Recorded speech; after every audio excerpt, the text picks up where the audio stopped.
제가 5년 전에 중등부 1년차 때, 사역 1년차 때 여름 수련이 마치고 회식이었던 것 같아요. 장소가 광명이 아니었습니다. 저녁 늦게 식사를 마치고 집에 가는데, 그때만 해도 제가 저기 노원구에 살았어요. 서울에 살았는데 서울에 사는 청년이 있었어요. 데려다 준다고, 밤 늦었으니까 데려다 준다고. 집이 어디냐고 물어보니까 마포 쪽이래요. 그 큰 건물 뭐예요? 물어보니까 길을 모르잖아요. 제가 물어보니까 서울 월드컵 경기장 근처라는 거예요. 누군지 막 추측하고 그러지 말고. 그래서 제가 알겠다고, 걱정하지 말라, 가는 길이니까 내가 내려준다고 하고 갔어요. 한참 가는데 이것은 조금 이상하다. 가로등이 없고 점점 갈수록 시골로 가는 느낌적인 느낌이 들더라고요. 뭔가 잘못됐다. 한참 갔어요. 한 10km 정도 갔던가요? 제가 가다가 표지판에 보니까 이게 심상치가 않은 거예요. 이게 서울 방향이 아닌 거예요. 내비게이션에 보니까 제가 월드컵 경기장을 찍고 갔는데 서울 월드컵 경기장이 아니라 인천 월드컵 경기장을 찍고 간 거예요.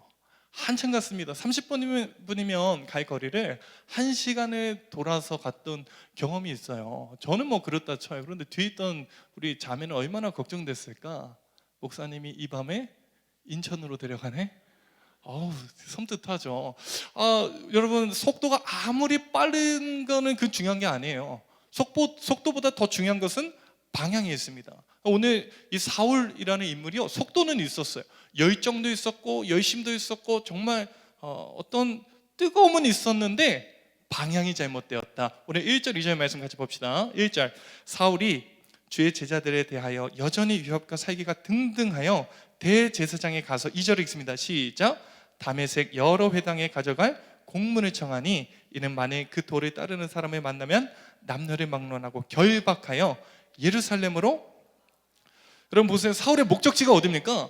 다메섹이에요. 다메섹. 자, 다메섹이 예루살렘에서부터 240km 정도 떨어져 있습니다. 지도를 한번 볼까요? 지도를 보면은 직선거리가 240km예요. 자, 사울이 예루살렘에서 출발해서 다메섹에 올라가서 거기서 뭐 해요?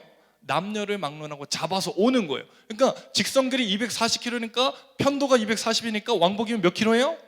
480, 500km예요. 500km. 한 번 가는데 쉬지 않고 가도 6일이 걸립니다. 왔다 갔다 하면은 뭐 보름 가까이 걸리는 시간인데, 가서 뭐 술래잡기 아니잖아요. 가서 잡으려면 얼마나 힘듭니까? 가는데 들어가는 비용이 얼마일까요? 노력하는 그 수고가 얼마일까요? 혼자 갔을까요? 많은 병력들 끌고 갔겠죠. 뭐 부대 비용 말할 것도 없이 많이 듭니다. 그 거리며 그 뭐 수고며 그 뭐 노력이며 뭐 많은 것들이 다 소비해야 되는데, 이 사울이 이 일을 감당했다는 거예요. 왜? 이 일이 하나님의 일이기 때문에, 이 일이 하나님께서 내게 주신 사명이라고 생각했기 때문에 그런 어려움을 뛰어넘어서 하나님을 향한 열심으로 다메섹까지 올라갔다는 거예요. 근데 문제는 오늘 4절과 5절이에요. 4절과 5절에 보니까 올라가다가 예수님을 만나네요. 자, 4절.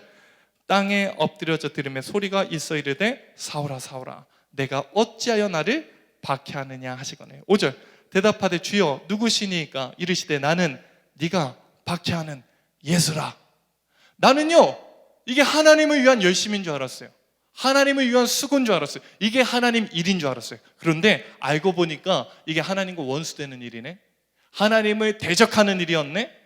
내가 생각했을 때 하나님의 일이라고 생각했던 일이 오히려 하나님과 원수되는 일일 수 있다는 거예요. 살아가는 여러분, 우리에게 중요한 것은요, 속도가 아닙니다. 열정이 아니에요. 막 어떤 뜨거움이 아니에요. 우리 청년의 때에 열정이 있고 뜨거움이 있고 막 속도가 있을 텐데, 여러분 그보다 더 중요한 것은 온전한 방향성입니다. 제가 존경하는 목사님이 강단에서 이런 얘기를 하시더라고요. 열심과 무지가 더해지면 최악이다. 이 열심이요 중요해요. 그런데 향방 없는 열심은 안 내는만 못하다. 우리 연애를 할 때도 10번 찍으면 안 넘어가는 나무 없다. 여러분 그거 위험한 말이에요. 그것처럼 위험한 말이 없어요. 우리 자매들 정말 안 넘어가세요? 10번 찍히는 나무 화나요. 10번 찍히면. 그게 굉장히 무서운 말이에요. 정말 비호감인데 계속 대시를 한다. 그 호감으로 돌아설 가능성도 있지만 대부분 이거 스토커예요. 조심해야 됩니다. 여러분 우리가 신앙에서도요, 하나님을 위한 열심이고 수고고 노력이고 다 했는데 하나님이 나는 너 모른다. 얼마나 무섭습니까? 마태복음 말씀해 보니까, 마태복음 7장에 보니까 이런 말씀이 있어요. 22절부터 보니까 그날에 많은 사람이 나더러 이르되 주여 주여 우리가 주의 이름으로 선지자 노릇하며 주의 이름으로 귀신을 쫓아내며 주의 이름으로 많은 권능을 행하지 아니하였나이까 하리니. 23절 그때 내가 그들에게 밝히 말하되 내가 너희를 도무지 알지 못하니 불법을 행하는 자들아 내게서 떠나가라 하리라. 얼마나 소름 돋습니까? 제가요 목회사역 다 하고 70년 정년해서 이제 뭐 은퇴해서 마지막 하나님 나라 가서 주님 앞에 당도했는데 야, 난 네가 도무지 누군지 모른다. 소름 돋는 얘기예요. 여러분, 이 자리에 있는 우리가요 교회에서 열심을 내고 대부분 50% 이상이 교육부서에서 지금 교사로 섬기고 있어요. 하나님을 위한 열심, 하나님을 위한 수고 하고 있는데 그 열심과 수고와 열정 속에 무서운 말이에요. 하나님이 없을 수 있어요. 마치 사울과 같이.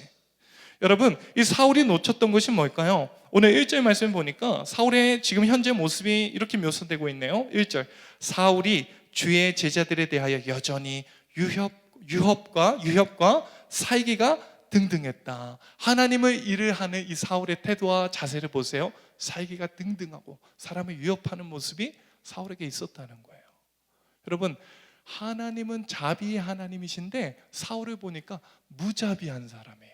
하나님은 사람을 살려내기를 원하는데 사울은 사람을 죽이는데 앞장서 있습니다.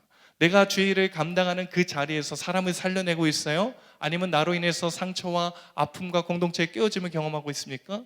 이 결과를 통해서 내가 지금 하나님의 일을 하고 있는가? 이 판결은 날 수 있다는 거예요. 오늘 사울은 자기 열심을 가지고 일했습니다. 자기의 감정이 개입되어 있어요. 자기 주관적인 생각이 들어가 있어요. 사람을 잡아 죽이는 일에 가장 앞장서 있어요. 오늘 9장 앞선 8장의 말씀 봅시다. 8장에 보니까 사울의 태도와 자세가 더 자세하게 묘사되는데요. 1절, 8장 1절입니다.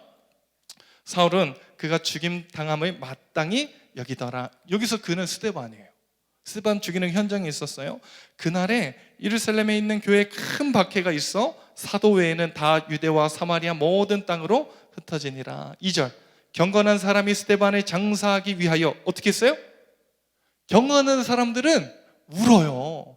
한 영혼에 대한 소중함을 알아요. 그런데 사울은 스데반이 죽는 것이 당연하게 여기는 거예요. 그리고 한 수 더 떠서 3절 말씀 같이 읽습니다. 시작. 사울이 죄를 잔멸할세 각 집에 들어가 남녀를 끌어다가 옥에 넘기니라. 이게 하나님의 일이라고 열심을 냈는데 거기에는 자기의 생각과 주관과 자아 성취가 있었어요. 여러분, 사랑하는 여러분, 우리는 하나님의 동역자 맞습니까? 주님의 일을 섬기고 있는 하나님 백성 맞습니까? 이게 한 끗 차이인데 무서워요. 제가 신대원 3학년 때 친구 초청잔치 한 달 앞두고 용인에서 서울 사역지 교회까지 금요일 점심인지 신대원이 마쳐요. 오전 수업까지 다 마치고 점심을 먹고 보통 이제 서울로 올라오는데 점심도 거르고 전도지 6,000장을 제작을 했어요. 6,000장을 제작을 해서 학교 3군데를 돌면서 점심을 걸으면서 한 달 내내 전도를 했어요. 전도를 열심히 했어요. 기도도 열심히 했어요. 하나님, 우리 부서에 부흥을 주세요. 선생님한테 제가 호언장담을 했어요. 이번에 적어도 20명 이상 옵니다. 선물, 간식, 음식 20명 이상은 준비했어요. 제 생각 한 50명은 올 것이다. 이렇게 계산이 나왔어요. 제가 정말 열심히 뛰었거든요. 정말 열심히 쓰고 하고. 제가 그날 개봉 박두 뚜껑을 딱 열었어요. 몇 명 왔을까요? 2명 왔어요. 2명. 그 수하고 그 난리를 치고 그 열심을 냈는데 하나님이 제게 주신 열매가 2명이에요. 얼마나 실망이 되든지 제가 설교 끝나자마자 2부 순서 하나도 그 자리에 앉아있지도 않고 박차고 나갔어요. 그날에 따라 비가 오더라고요. 비 맞으면서 버스 정류장에 혼자 앉아있었어요. 먼 산 보면서 하나님 이 너무하는 거 아니에요? 내가 나조차고 이 일을 합니까? 왜 하나님 이거밖에 안 도와주세요? 왜 이렇게 열매를 안 주십니까? 왜 내게는 이거밖에 안 주시는 거예요? 너무 원망이 됐어요. 제가 그날 설교를 뭐 했냐면 천국은 마치 밭에 숨겨진 보화다. 하나님 나라는 보이지 않는 것이다. 제가 그렇게 설교해놓고 보이지 않는 하나님의 가치보다 보이는 몇 명 숫자 거기에 집중하더라고요.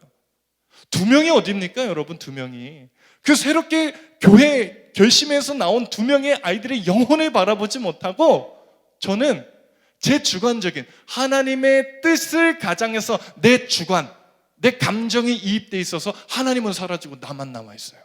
오늘 사울의 모습이 딱 이래요. 다메섹까지 열심히 올라가는데 거기는 하나님이 안 계세요.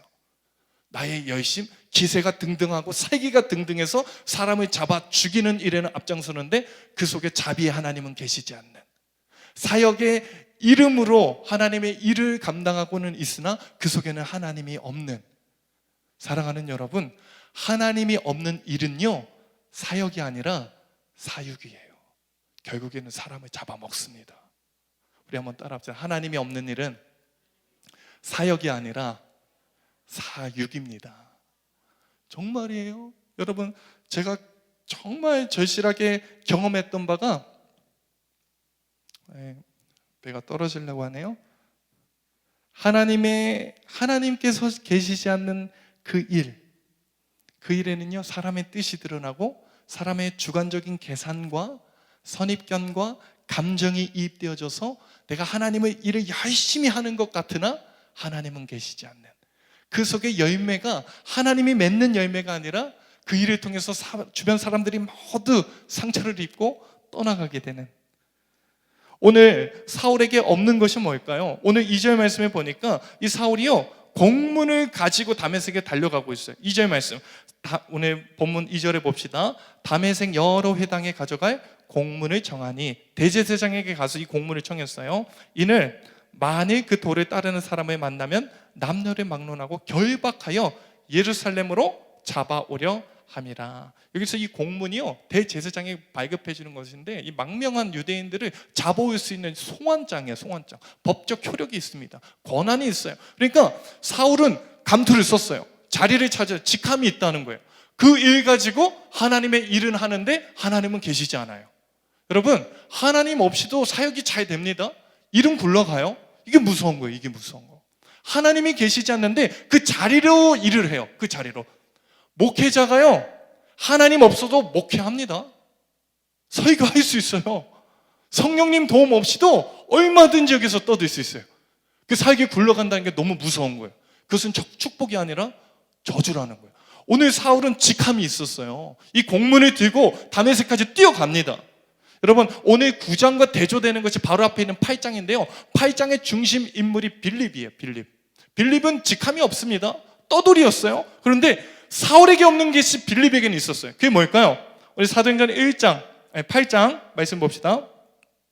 자, 8장 29절 30절 2절 말씀 봅시다. 29절, 성령이 빌립더러 이르시되 이수레로 가까이 나아가라 하시거늘. 30절, 빌립이 어떻게 했어요? 달려갔다. 여러분, 빌립은 성령을 통해서 성령을 가지고 달려가는 사람이었어요. 그런가 하면 사울은 대제사장의 공문을 들고 다메섹까지 달려가는 사람이었어요. 여러분, 이 차이입니다. 직함이 있냐 없느냐, 교회에서 내가 어느 정도 위치와 나의 포지션이 어느 자리인가, 그게 중요한 게 아니라 내가 뭘 갖고 있는가, 내게 성령이 있는 것인가. 사랑하는, 오늘 투표를 통해서 세워질 사랑하는 우리 임역원들, 그리고 이 자리에 있는 주의 동역자 여러분, 내년도에 청년 공동체를 세워갈 우리 리더십 여러분, 또한 우리 교육부서를 섬기는 우리 청년 공동체를 구성하고 있는, 반절 이상을 구성하고 있는 우리 교사 여러분, 우리 뭐 가지고 일해야 될까요? 자리 가지고요. 교사라는 타이틀, 임원이라는 직함, 간사, 리더라는 나의 직위, 그 일 속에 하나님 없어도 일할 수 있어요. 우리 충분히 일합니다. 그리고 굴러갈 거예요, 부서는. 하지만 그 속에는 하나님이 계시지 않아요. 우리에게 중요한 것은 속도가 아닙니다. 내게 어떤 열매가 주어졌는가, 어떤 결과물이 있는가, 어떤 부흥이 있는가, 숫자가 얼만큼 늘어나, 그거 말고 느리게 걷더라도 바른 방향, 주님 손 꼭 붙잡고 걸어가는 그 일, 하나님 기뻐하시는 것은요 빠르게 가는 것이 아니에요. 느리게 가더라도 하나님의 뜻에 합당한 그런 공동체 하나님 기대하십니다. 사랑하는 청년 여러분, 우리는 속도를 빠르게, 세상은 빠르게 가야 성공한다 말하지만 교회는, 우리 청년 공동체는 빨리 가는 공동체가 아니에요. 오늘 사울이 놓쳤던 부분이 바로 이것이었어요. 빨리 가는 열정은 있었고 수고는 있었고 희생은 있었지만 그 안에 하나님이 없었던, 직함은 있었지만 성령의 권능은 없었던, 자리는 차지했지만 하나님은 놓쳐버린. 사랑하는 여러분, 우리 다시 한번 따라합시다. 속도보다 방향이 중요합니다. 이것은 비단 사역의 자리에서만 해당되는 얘기가 아니라 우리 인생의 방향성이에요. 내가 얼마나 빨리 남들이 부러워할 만한 그 자리에 올라서는가, 성공을 거머쥐느냐, 이 싸움이 아니라 얼만큼 제대로 올바른 방향으로 가는가, 이 싸움을 싸워내시는 귀한 주의 청년들, 우리 사랑하는 청년들 되길 간절히 축복합니다. 그런가 하면 우리 한번 다시 따라합시다. 주님의 사랑은 방향을 변화시킵니다. 자, 오늘 이 사울의 인생에 완전히 터닝 포인트가 일어나는데, 자, 3절 말씀해 보니까 참 재밌어요. 사울이 길을 가다가 다메섹에 가까이 이르더니 호련히 하늘로부터 빛이 그를 둘러 비추는지라. 자, 어디서부터요? 하늘에서부터 빛이 호련히 비추는 거예요. 사도행전 2장에서 성령이 하늘에서부터 강림하셨잖아요. 오늘 똑같은 장면이 연상되는데, 오늘 이 장면은요, 사울은 하나님과 원수된 자예요. 교회를 박해하고 핍박하는, 하나님을 대적하는 원수입니다. 그런데 하나님께서 이 사울의 인생 가운데 친히 개입하셨다는 거예요. 찾아오셨다는 거예요. 사람이 하나님을 찾아 거슬러 올라갈 수가 없어요. 하나님이 우리를 만나 주셔야지만 우리는 하나님을 만날 수 있습니다. 여러분, 대통령도요, 만나는 것이 쉽지 않습니다. 청와대 앞에 진치고 있다고 만나는 것이 아니에요. 대통령이 나를 초청하고 나를 불러줘야지만 우리가 대통령 앞에 나갈 수 있어요. 그래도요, 그 대통령은 내 이름을 잘 모릅니다. 수많은 사람 중에 초청받은 사람일 뿐이에요. 청와대 가보신 분 있어요? 저는 안 가봤어요. 근데 들어갈 때에 이게 다 이거 신원 조회를 다 하는데, 들어갈 때에 이 신분증을, 이 명찰을 폐용하는데 목에 걸고 들어간대요. 그래서 내가 누구다, 대통령이 누구누구씨 부를 수 있도록 이름을 적고 가야 된대요. 여러분, 대통령은 나를 부르지도 않고 내 이름도 몰라요. 그런데 우리 하나님은 사울을 불러주시고 만나주셨어요. 그리고 사울의 이름을 아세요. 사울에게 찾아가셔서 했던 말씀이 뭡니까? 자, 4절 말씀 보니까 땅에 엎드려서 들으며 소리가 있어 이르되 사울아 사울아 네가 어찌하여 나를 박해하느냐. 하나님은 원수된 사울을 만나주실 뿐 아니라 그를 알고 계세요. 사울은 본능적으로 엎드려졌어요. 하나님의 그 화려, 그 말할 수 없는 빛을 경험했는데 사울은 엎드려져. 왜요? 율법학자거든요. 사울은 구약에 능통하거든요. 하나님 만나면 죽는 것을 알아요. 그러니까 두려운 거예요. 그러나 하나님은 사울을 심판하시지 않았어요. 저 같았으면 원수된 사울을 한번 죽어봐라 하고 다리 몽둥이를 분지르든지 바로 직결 처분했을 거예요. 하늘에서 번개가 떨어져서 즉사시키든지 이렇게 끝내버릴 텐데, 하나님은 그 사울에게 찾아가셔서 하신 말씀, 사울아 사울아. 이 말씀이요, 그냥 들려지는 게 아니라 제가 몇 번을 읽어볼수록 느껴지는 마음이, 하나님의 마음이 느껴져요. 하나님의 애절한 마음이, 사울아 사울아 내가 너를 기다렸다. 내가 너를 알고 있다. 너는 나를 박해해도, 너는 나와 원수돼도, 나와 상관없이 살아도, 나를 십자가에 못 박았어도 나는 너를 찾는다. 나는 너를 포기하지 않는다. 하늘에서부터 빛이 비춰져서 사울의 심령을 관통했어요. 여러분, 사도행전 26장에 보면은 사울이 아그리빠 왕에서 이 장면을 변론하는데 그가 이렇게 말해요. 정오에, 태양빛이 가장 뜨거운 그 정오에 하늘에서부터 호련한 빛이 내게 비춰졌다고. 여러분, 정오는 가장 뜨거운 빛이 있는 그 시간이에요. 그러나 정오의 빛보다 더 뜨거운 하나님의 빛이 사울의 인생 가운데 찾아오셨고 하나님이 사울을 만나주셨다는 거예요. 사랑하는 여러분, 내게 찾아온 주님의 사랑을, 그 강렬한 태양빛보다 강한 주님의 사랑의 빛을 경험할 때에 우리는 변화됩니다. 다른 것으로 변화되지 않아요. 내가 하나님과 원수되었으나 그 하나님은 나를 포기하지 않고 내게 찾아오시는 좋으신 아버지시다.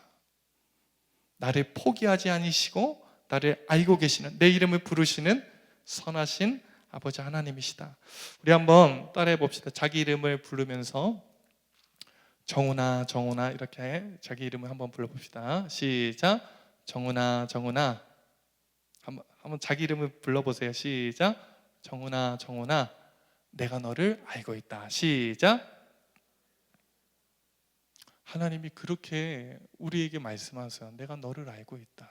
내가 너를 포기하지 않는다. 지금 너의 삶이 어떠하든지 네가 나와 원수된 삶을 살아가고 있을지라도 나는 너를 알고 있고 나는 너를 포기하지 않고 나는 너를 붙들고 있다. 이 하나님의 사랑을 마주하고 나자 사울의 인생이 완전히 달라지기 시작하는 거예요. 자, 오늘 이 말씀을 보고 마칠 건데요. 사도행전 9장 말씀입니다. 9장 18절 20절 말씀을 같이 봅시다. 19절 9장 19절 20절 두 절 말씀입니다. 자, 봅시다. 음식을 먹음에 강건하여지니라. 사울이 다메섹에 있는 제자들과 함께 며칠 있을때 20절 즉시로 각 회당에서 예수가 하나님의 아들이심을 전파하니. 자, 어디서 일을 했어요? 다메섹에서. 하나님과 상관없이 하나님과 원수되었던 그 자리, 하나님을 성도들을 박해하기 위해서 올라갔던 그 자리에서 오히려 예수를 증언하는 하나님의 사람으로 변화되었습니다. 자, 9장 22절 말씀 같이 봅시다. 시작. 사울은 힘을 더 얻어 예수를 그리스도라 증언하여 다메섹에 사는 유대인들을 당혹하게 하며. 여러분, 하나님을 만난 사람들의 특징은요, 인생이 달라집니다. 변화가 있어요. 다메섹이 달라지진 않아요. 여러분, 세상은 달라지지 않습니다. 약육 강식의 원래는 여전히 팽배하고요. 세상은 우리를 세상의 기준과 그 잣대로 우리를 평가해요. 다메섹이 달라지진 않아요. 하나님의 사랑은 나를 변화시키는 거예요.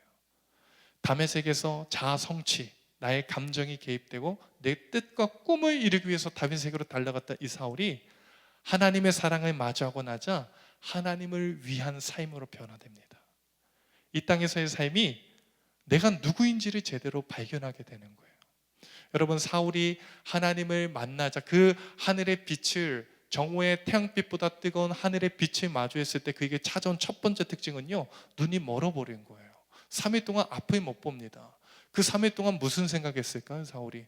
내가 지금까지 달렸던 모든 삶의 방향성과 삶의 목적이 아무것도 아니구나. 영원하신 하나님의 영광 앞에 내가 서보니까 지금까지 정말 어둠 가운데 내가 거했고 다메섹까지 달려오는 이 길이 정말 눈뜬 장님처럼 살았구나.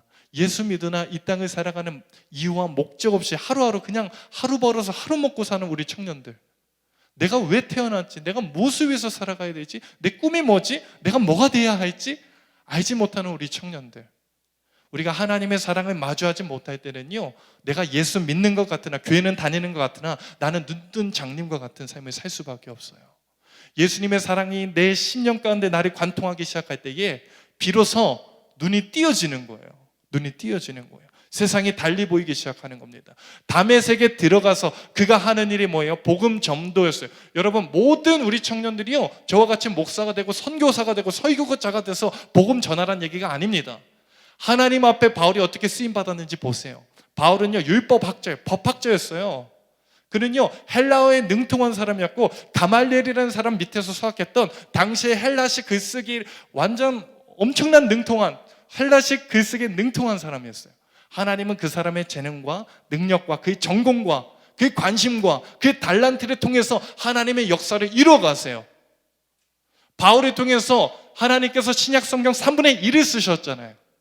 예수를 박해하던, 눈 멀었던 그 바울을 통해서, 이 사울을 통해서 하나님의 나라에 초대교회의 초석을 다지고 하나님 나라의 한 획을 긋는 위대한 하나님의 사람으로 세워주셨는데, 이 기점이 어디에서부터 시작했냐? 하나님의 사랑, 원수에게 찾아오시는 하나님의 사랑. 사울아, 사울아, 네가 나를 왜 박해하냐? 난 지금도 널 기다린다. 그 하나님의 말할 수 없는, 이 세상에 존재하지 않는 그 사랑을 마주하고 나니까 완전히 달라지더라고요.